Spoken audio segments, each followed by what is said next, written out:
नमस्कार और स्वागत है। आज हम एक काफ़ी दिलचस्प कहानी की गहराई में उतर रहे हैं। ये हमें भेजी गई है काली हवेली का रहस्य। हाँ, और ये सिर्फ एक टिपिकल डरावनी कहानी नहीं है, इसमें इमोशंस हैं, मिस्ट्री है। बिल्कुल, और एक स्पिरिचुअल एंगल भी है जो इसे खास बनाता है। हॉरर और ड्रामा का एक कह सकते हैं अनोखा संगम है। कहानी हमें ले जाती है राजस्थान। एक छोटा सा कस्बा है सांभरपुर। धूल भरा सा। बिल्कुल, और किरदार है वीर, उसकी बहन काव्या और उनके पिता गोविंद नाथ शर्मा। वो इतिहासकार थे ना, जिन्हें रहस्यमयी जगहों का शौक था। हाँ बिल्कुल, और कहानी का जो दिल है वो है काली हवेली। उफ, नाम ही काफी है। गांव में बदनाम है पूरी तरह से। भूतिया किस्से जुड़े हैं। कहते हैं रात में किसी औरत के रोने की आवाजें आती हैं। और ये भी कि जो भी अंदर गया वो कभी वापस नहीं लौटा। डरावना है। तो आज हम सिर्फ कहानी नहीं सुनाएंगे, हमारी कोशिश रहेगी ये समझने की कि भाई ये कहानी डर कैसे पैदा करती है, रहस्य कैसे खुलता है परत दर परत। किरदारों के बीच का जो भावनात्मक जुड़ाव है वो कैसे सामने आता है, और सबसे जरूरी कैसे भगवान शिव मतलब भोलेनाथ कहानी में आते हैं और कैसे उनका हस्तक्षेप डर को शांति में बदल देता है। तो चलिए खोलते हैं इस कहानी की परतें। तो कहानी की शुरुआत होती है ऐसे कि वीर के हाथ लगती है अपने पिता गोविंद नाथ की एक पुरानी सी डायरी। धूल जमी हुई। हाँ, वो डायरी मोमेंट। और उसे पढ़ते पढ़ते वीर को कुछ ऐसा मिलता है जो उसके मन में खलबली मचा देता है। उसे खींचता है उस हवेली की तरफ। वो डायरी का पन्ना वो तो कहानी की जैसे धुरी है। आपको याद है वो लाइन आखिरी पन्ने पर लिखी थी? हाँ, अगर मैं लौटकर ना आऊं तो शिव की शरण में जाना, क्योंकि काली हवेली का श्राप केवल महादेव की कृपा से ही मिटेगा। ये लाइन ये सिर्फ रहस्य नहीं बनाती, नहीं, ये समाधान की तरफ इशारा भी करती है। बिल्कुल, ये तय कर देती है कि आगे जो होगा उसमें आस्था मतलब फेथ का रोल बहुत बड़ा होने वाला है। सही कहा। तो पिता को खोजने की इच्छा तो थी ही, ऊपर से डायरी का ये रहस्यमयी संदेश। वीर उसी रात निकल पड़ता है काली हवेली की तरफ। और कहानी में उस रात का जो सीन बनाया गया है बड़ा भयावह है। हाँ, आसमान पर घने काले बादल, और जैसे ही वीर हवेली के पास पहुंचता है वो भारी भरकम दरवाजा चर्रर करके अपने आप खुल जाता है। एकदम सीधा संकेत के भाई कुछ गड़बड़ है, मामला नॉर्मल नहीं है। हवेली के अंदर माहौल और भी ज्यादा डरावना हो जाता है। अंधेरा, सीलन की गंध, टॉर्च की रोशनी में दीवारों पर पुरानी तस्वीरें दिखती हैं और ऐसा लगता है जैसे उन तस्वीरों की आंखें वीर को घूर रही हों। Classic horror. ये चीजें डर को धीरे धीरे बिल्ड करती हैं। फिर पीछे से कदमों की हल्की आहट और हवा में अजीब सी अगरबत्ती की एक फीकी सी महक। हाँ, ये अगरबत्ती वाली डिटेल बड़ी दिलचस्प है। आमतौर पे अगरबत्ती पवित्रता से जुड़ी होती है, पूजा पाठ से। लेकिन यहाँ वो एक उलट बल्कि ज्यादा डरावना माहौल बनाती है। अनसेटलिंग है। ये छोटे छोटे डिटेल्स पाठक या सुनने वाले को वीर के साथ उस डर के अनुभव में शामिल कर लेते हैं, है ना? बिल्कुल। अच्छा, हॉरर यही करता है, वो बताता नहीं कि डरो, वो महसूस कराता है। अनिश्चितता, अनदेखे का खौफ, और वो एहसास कि आप अकेले नहीं हैं। और फिर वो मोमेंट आता है जब वीर का सामना होता उस रहस्यमयी औरत से, सफेद साड़ी में, चेहरा ढका हुआ। ये वो पॉइंट है जहाँ डर और रहस्य दोनों एक साथ पीक पर पहुँचते हैं। हाँ, और वो औरत एकदम सर्द, धीमी आवाज में कहती है, तुम्हारे पिता ने वादा तोड़ा था, अब तुम भी नहीं बचोगे। बाप रे। ये सीधा थ्रेट है और रहस्य और गहरा हो जाता है। कैसा वादा? वीर क्यों नहीं बचेगा? वीर हिम्मत करके पूछता है, तुम कौन हो? और जवाब मिलता है, मैं रेवती, इस हवेली की आत्मा हूँ।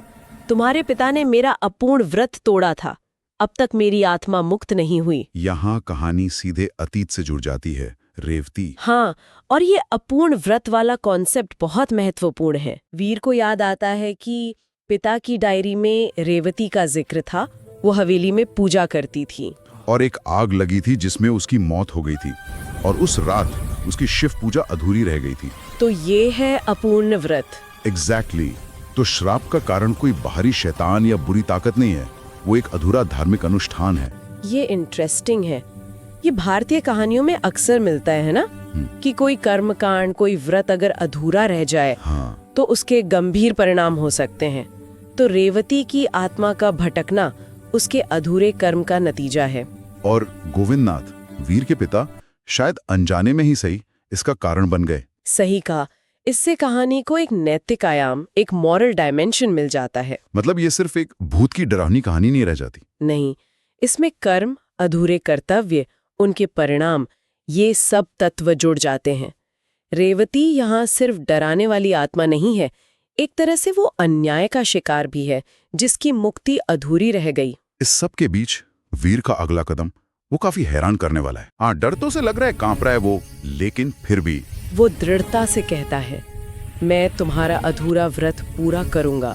जी, कमाल का मोमेंट है। और वो हवेली के बीचों बीच जो पुराना शिवलिंग था उसके सामने बैठ जाता है और ओम नमः शिवाय का जाप शुरू कर देता है। ये सिर्फ बहादुरी नहीं है, ये दिखाता है कि उसे अपने पिता के उन आखिरी शब्दों पर कितना विश्वास था, शिव की शरण में जाना। बिल्कुल, ये कहानी का टर्निंग पॉइंट है, निर्णायक मोड़। हाँ, क्योंकि वीर डर का सामना लड़ाई झगड़े से नहीं कर रहा, वो उसे आस्था से, एक धार्मिक कर्म से काउंटर कर रहा है।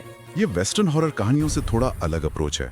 वहाँ अक्सर हीरो भूत से लड़ता है या उसे ट्रैप करता है, यहाँ समाधान स्पिरिचुअल है। और जैसे ही जाप शुरू होता है, कहानी का क्लाइमैक्स। ओहो, वो सीन, तेज हवाएं चलने लगती हैं, दरवाजे जोर जोर से बंद होने लगते हैं, माहौल में टेंशन एकदम पीक पर। फिर रेवती की आत्मा एक भयानक चीख मारती है और हवा में जैसे घुल जाती है, गायब। और उसके तुरंत बाद एक तेज लेकिन शांति देने वाला प्रकाश फैलता है पूरी हवेली में। और उस प्रकाश के साथ एक शांत, लगभग डिवाइन आवाज आती है, वीर, तूने धर्म निभाया है, तेरे पिता की आत्मा और रेवती दोनों को मोक्ष मिल गया। यहाँ धर्म निभाने पर जोर देना इंपॉर्टेंट है। हाँ, मतलब उसने सिर्फ एक अधूरा काम पूरा नहीं किया, उसने एक नैतिक, एक आध्यात्मिक कर्तव्य निभाया। बिल्कुल, और उसका नतीजा है मोक्ष, सिर्फ रेवती के लिए नहीं, बल्कि वीर के पिता गोविंदनाथ के लिए भी, जो शायद अपने उस अधूरे वादे या कर्म के बोझ तले कहीं अटके हुए थे। तो वीर के एक काम ने दो आत्माओं को मुक्ति दिला दी। ये अपने आप में एक पावरफुल आइडिया है। बहुत ज्यादा। वीर देखता है कि शिवलिंग पर चांदी जैसा ठंडा, शीतल प्रकाश फैल गया है। वो बस आभार से भर जाता है, भोलेनाथ को धन्यवाद देता है। ये क्षण पूरी तरह से डिवाइन ग्रेस, देवी कृपा और आस्था की जीत का है। डर, रहस्य, तनाव सब पीछे छूट जाता है, बस एक आध्यात्मिक शांति का अनुभव होता है। कहानी यहाँ एकदम क्लियर मैसेज देती है कि भाई कितना भी गहरा संकट हो, आस्था में उसका समाधान मिल सकता है। कहानी का एंड भी कम सिंबॉलिक नहीं है। जैसे ही श्राप मिटता है, वो भयानक काली हवेली जो इतने सालों से डर और मौत का सिंबल थी, उसकी दीवारें ढह जाती हैं। जैसे श्राप के साथ उसका फिजिकल फॉर्म भी खत्म हो गया। बिल्कुल, और उसके खंडरों के बीच सिर्फ वो प्राचीन शिव मंदिर बचा रहता है, जिसे गांव वाले अब शांतिश्वर महादेव मंदिर कहते हैं। क्या कमाल का ट्रांसफॉर्मेशन है, एक श्रापित जगह का एक पवित्र स्थल में बदल जाना। ये सिर्फ फिजिकल चेंज नहीं है, ये उस जगह की एनर्जी का, उसकी प्रकृति का परिवर्तन है, जो वीर के कर्म और शिव की कृपा से हुआ। और इस मंदिर के बारे में एक मान्यता भी बन जाती है, कहानी बताती है। हाँ, कि जो भी वहाँ सच्चे मन से ओम नमः शिवाय का जाप करता है, उसे किसी आत्मा का डर नहीं सताता, अंधेरा उसे छू नहीं पाता। ये डर पर आस्था की परमानेंट जीत का प्रतीक है। उस जगह को एक तरह से अभय क्षेत्र बना दिया गया है, जहाँ स्पिरिचुअल पावर नेगेटिविटी पर हावी है। कहानी के मूल संदेश को ये और पक्का करता है। और आखिर में बुलाइन, हाँ, भय वहीं तक रहता है जहाँ विश्वास नहीं होता, और जहाँ भोलेनाथ का नाम हो वहाँ भूत भी प्रणाम करते हैं। ये तो पूरी कहानी का सार है ना। बिल्कुल, एकदम निचोड़। ये डर और विश्वास के बीच का सीधा कनेक्शन दिखाती है कि विश्वास सिर्फ एक मेंटल स्टेट नहीं है, वो एक शक्ति है, एक फोर्स जो बाहरी नेगेटिविटी को भी न्यूट्रलाइज कर सकती है। और वो भूत भी प्रणाम करते हैं वाली बात ये दिखाती है कि स्पिरिचुअल पावर सबसे ऊपर है, फिजिकल वर्ल्ड पर भी और सुपरनैचुरल वर्ल्ड पर भी। कम से कम इस कहानी के यूनिवर्स में तो यही सच है। तो अगर हम इस पूरी कहानी के विश्लेषण को समेटें तो इसमें डर के लिए माहौल, रहस्य, सुपरनैचुरल एलिमेंट्स का इस्तेमाल है। हाँ, वो सब है, लेकिन कहानी की जो गहराई है वो आती है इमोशनल कनेक्शन से। वीर का अपने पिता के लिए मिशन, अब मोक्ष। सही कहा।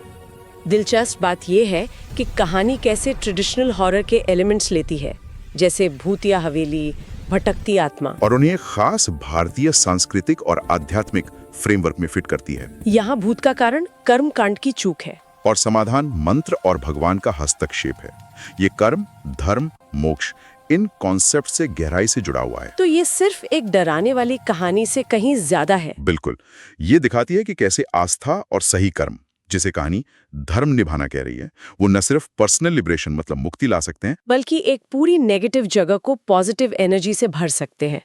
वो शांतिश्वर महादेव मंदिर इसी बात का सबूत है। हाँ, तो ये कहानी उन लोगों को खास पसंद आ सकती है जो हॉरर में भी कोई गहरा मतलब या एक पॉजिटिव समाधान ढूंढते हैं। ये एक तरह से उम्मीद की कहानी भी है कि सबसे अंधेरी जगहों में भी रोशनी आ सकती है, अगर विश्वास और नियत सही हो। यहाँ ये सवाल भी मन में आता है कि कहानी में विश्वास को कितना ज्यादा शक्तिशाली दिखाया गया है। मतलब वीर का जाप सिर्फ आत्माओं को शांत नहीं करता, वो एक पूरी बिल्डिंग के स्ट्रक्चर को बदल देता है। हवेली ढह जाती है, मंदिर बच जाता है। क्या ये सिर्फ एक कहानी कहने का तरीका है, लिटरेरी डिवाइस, या ये हमारी मान्यताओं की शक्ति के बारे में कुछ गहरा संकेत दे रहा है? ये बड़ा सवाल है। कहानियों में, मिथकों में अक्सर ऐसा होता है, विश्वास या धार्मिक कर्म फिजिकल दुनिया पर सीधा असर डालते हैं। शायद ये इस विचार को दिखाता है कि हमारी जो आंतरिक स्थिति है, हमारी आस्था, वो बाहरी वास्तविकता को प्रभावित कर सकती है, या कम से कम हमारे अनुभव को तो बदल ही सकती है। काली हवेली का मंदिर बन जाना इस आइडिया का एक्सट्रीम उदाहरण है। तो इसका मतलब ये हुआ कि कहानी हमें सिर्फ एंटरटेन नहीं करती, बल्कि विश्वास, कर्म और उनके नतीजों के बारे में सोचने पर भी मजबूर करती है। ये दिखाती है कि डर और आस्था एक ही सिक्के के दो पहलू जैसे हो सकते हैं। बिल्कुल, और ये उस आखिरी विचार के लिए एक अच्छा प्लेटफॉर्म सेट करता है जिसे सुनने वाले अपने साथ ले जा सकते हैं। सोचिए, कहानी के हिसाब से वीर के एक अकेले व्यक्ति के तौर पर किए गए काम ने न सिर्फ आत्माओं को मुक्ति दिलाई, बल्कि एक श्रापित जगह को पवित्र बना दिया। ये हमें सोचने पर मजबूर करता है। कहानियों की दुनिया से बाहर हमारी अपनी जिंदगी में हमारे विश्वास और हमारे कर्म हमारे आसपास के माहौल को, हमारी दुनिया को किस हद तक प्रभावित कर सकते हैं। क्या आस्था में वाकई इतनी शक्ति है कि वो हवेलियों को मंदिरों में बदल सके, चाहे वो हवेली और मंदिर हमारे मन के अंदर ही क्यों ना हो? ये विचार करने लायक बात है।